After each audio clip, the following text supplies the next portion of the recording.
Hello, hello. Welcome. Today we're going to stop overthinking our cover images and we're going to learn how to make TpT thumbnails that sell. Because, I feel like the most stressful part of Teachers Pay Teachers is making cover images. I feel like everyone feels that way, right? Because like you get your product finished and you're like so close to hitting publish, but then you're sitting there staring at Canva or PowerPoint for like 4 hours trying to figure out what is the right font size, what colors should I be using on my product, and like what font should I use, right? So, does that sound familiar to you? Okay, so today I'm going to walk you through my simple, totally not even a little scary formula for making TPT covers that actually sell without overthinking every single pixel of your cover. Okay, so I believe in you. You can do it. All right. So let's get to it. So let me find my thing. I keep saying so because I'm trying to find this button that was lost for me. Okay. So there we go. Here is an example of my. This is actually included inside the membership and inside. I have this like whole freebie for you that I can send you. If you go to Oh, I keep losing it. BethAndAvril.com/next. I created this amazing set of templates for last summer because actually I think it was 2 summers ago now, but I wanted you to be able to list your products really easily. And I used to, so every Thursday I go live on YouTube and I go live on my Facebook group and I show people how to create products based on trends that you find on Teachers Pay Teachers. You can actually go onto my YouTube channel right now and go to live and you can see almost all of them. I think for the last almost at least a year of them. And you can use those to create your products. And before, a long time ago, I used to make the image with you or the product with you, and then I would create the shop images and everything with you, and I would show you step by step how to go from you from finding the keyword that you wanted to use to listing it on Teachers Pay Teachers. And then I realized that like I was asking too much of my children to especially during the summer, it was asking too much of them to give me like an hour and a half of time without them interrupting me at all.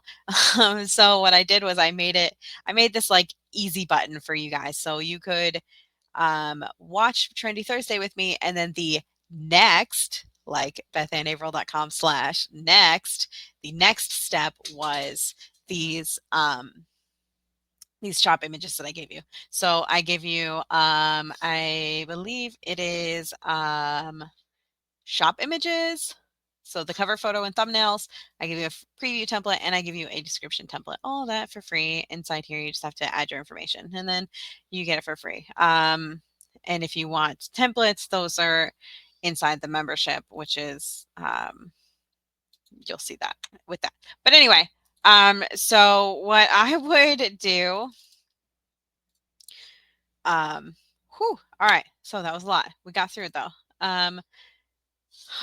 Okay. So your the part the f- okay. So we're gonna break this up into a few parts. Okay. So part one is our like the job of our cover image is to get the teacher to stop their scroll and click on it.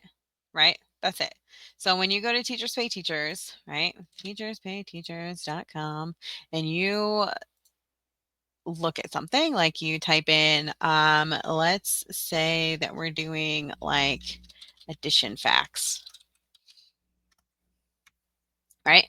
You want to see something like this is how most people do it.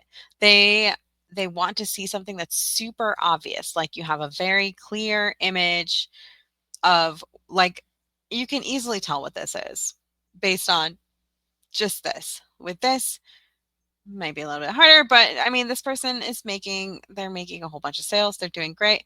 Everything that you see on the front page is going to be doing great. But if you like a lot of these sellers have been here for years and years and years. The reason why they're on top is because they're selling a bunch and they have great conversion rates, and they're well known. So like I love this one because it has a really clear title, and even though it has this subheading font that's kind of scripty, it's so easy to read and so easy.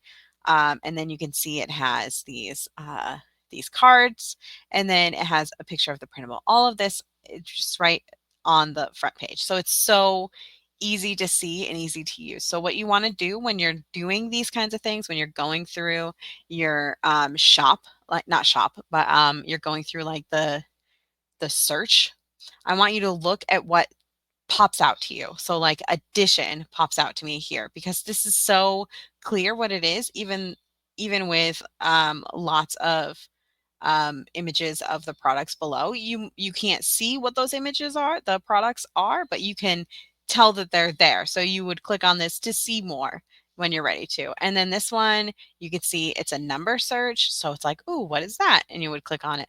So just look at what pops out to you and think about why it does that. Okay. So that's just one thing that I like to do. I like to think of something that has nothing to do with my niche. I don't have anything with addition facts, but you can do like summer um, packets. I believe that if you go to TpT, this thing right here has summer packets.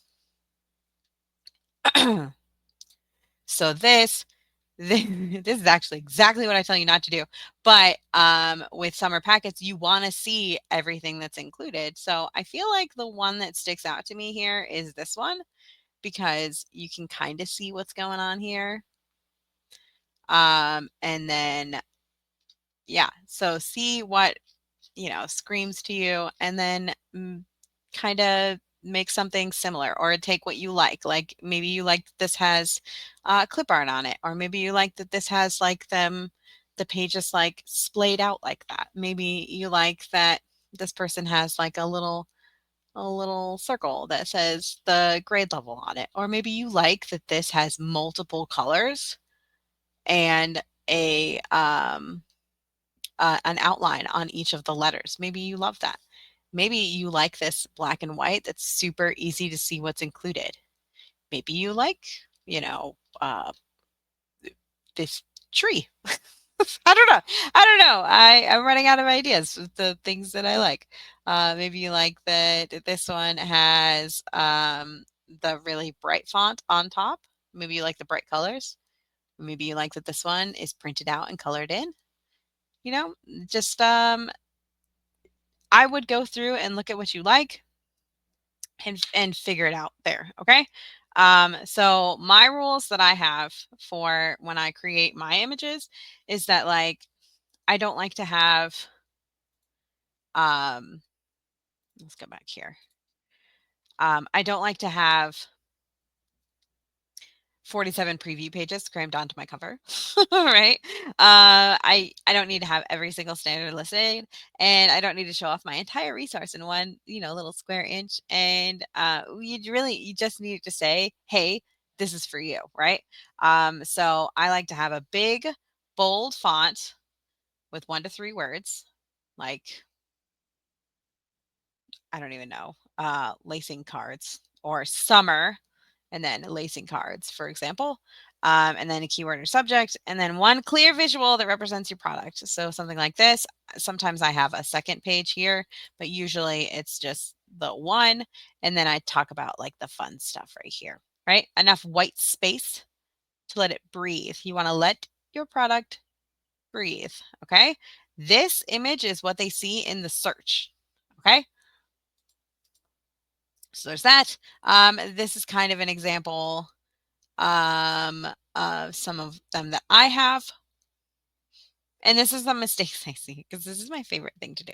Okay, so well, actually, some examples of some of these like smaller things that you can do is you can write like addition facts practice, one sample worksheet. Like have one sample worksheet.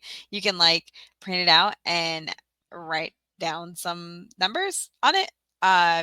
Bright but really simple background. I used to use a white wood background for all of mine. Some of my students use like this beautiful purple, like watercolory alcohol ink looking background that's really, really basic and very them. Every time I see it, I'm like, oh, I know who that is, you know? And you want to make it easy to read, even on a phone. All right. So, okay. And then let's get to mistakes. So those are the things I like. And then you have your little tiny, I like to have a very small, uh, what is that called? Your icon. It's like your brand, your what's the word? Logo. That's the word. Sorry. I like to have my logo pretty small, or I like to just write like Beth Ann Averill over here or something like that. But you just don't want to have it like take over your product image, which I used to do until uh, I was told by Kristen Doyle that you should not do that. All right, so here's some mistakes I see. I loved making this, so I hope that you guys, I hope you enjoy this. So some of the biggest mistakes I see are too much text. Too much text. This is too much text. If you're wondering, is it too much text? This is too much text. Okay. You don't want to have like a whole bunch of screenshots all jammed together like this. You don't want to have fonts that are too curly and hard to read like this guy here, right? Because if you make that like addition facts, and then you go, you want to make it like so you can see it on a screen. Would you be able to tell what that says really easily? No, I don't think so. So I like to have really thick fonts um, that are really, really, really easy to read. And you don't want to have any tiny images that are blurry on mobile.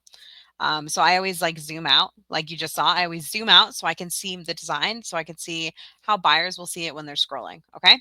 And then the last part, you can use tools to make it easy. I use Canva mostly to make my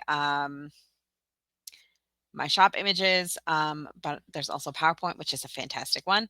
I use my own template stash like this.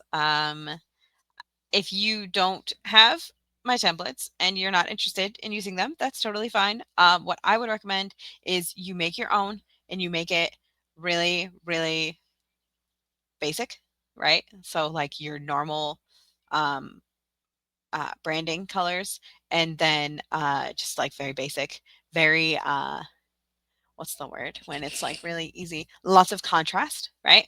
So like black and white, um, and then save it to your brand images on Canva, and then you'll be able to just like duplicate it every time you um, make a new mockup. Okay. Um, what I do is I just like right click. I just come here and I make a copy, and then I do my new one, and I make a copy and I do my new one. All right. So you make it really, really easy, and make sure that you're only using like onesie twosies on here, right? Don't have like a bajillion things. Okay. All right. Just remember that your TPT cover, remember that your TPT cover is not your classroom bulletin board. Okay. Less is more. Okay. All right. So if your cover images has been stressing you out, I hope this has helped you to simplify it. If you want a shortcut, I have this free template set that you can get. I will link it below. It's actually in all of my videos below. It's just bethannaveril.com/next, like the next step. Okay, so are you team Canva or are you team PowerPoint for covers? Leave a comment below and let me know. And I will see you in the next one. Thanks for being here. Bye.